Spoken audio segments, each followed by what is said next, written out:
Top quality और consistent performance के लिए सिर्फ सिल्वर पंप नाम याद रखना। સોમનાથમાં કોરિડોર મુદ્દે સ્થાનિકોમાં ભારે રોષ છે। પ્રભાસ પાટણ હિતરક્ષક સમિતિની રચના કરીને તેઓ લડત આપશે।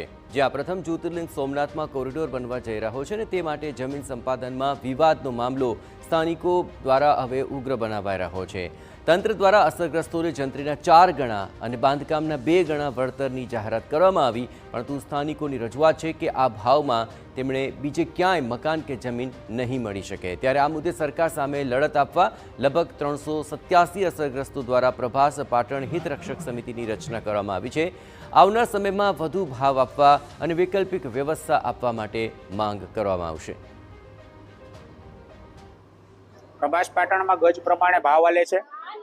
આઈ માનો કે ગામમાં 25,000 ગજે અમારી જમીન વેચાતી હોય અથવા 40,000 રૂપિયા, પણ આ જ ભાવ જો ગજ પ્રમાણે વધારે આપે અથવા તો કંઈ અહીંથી જઈને પણ એને તાત્કાલિક પ્લોટ લેવા હોય કે મકાન ખરીદવું હોય તો આટલા રૂપિયામાં તો ક્યારેય શક્ય નથી।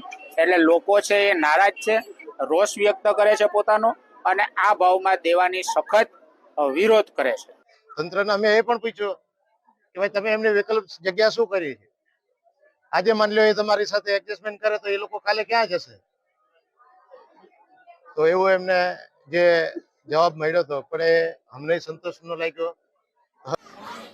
કોરિડોર મુદ્દે સ્થાનિકો દ્વારા વેરાવળના ધારાસભ્ય વિમલ ચુડાસમાને રજૂઆત કરાઈ। તેમણે સ્થાનિકોની માંગણી લઈને કલેક્ટર સાથે બેઠક યોજી હતી। ત્યારે સ્થાનિકોની રજૂઆત સંતોષાય અને વિરોધનો સુખદ અંત આવે તેવા પ્રયત્ન કરવાની બાંહેધરી વિમલ ચુડાસમા દ્વારા આપવામાં આવી। સાથે જ આગામી દિવસોમાં સ્થાનિકો જે નક્કી કરશે તેમની સાથે રહેવાનું પણ નિવેદન ધારાસભ્યએ આપ્યું છે।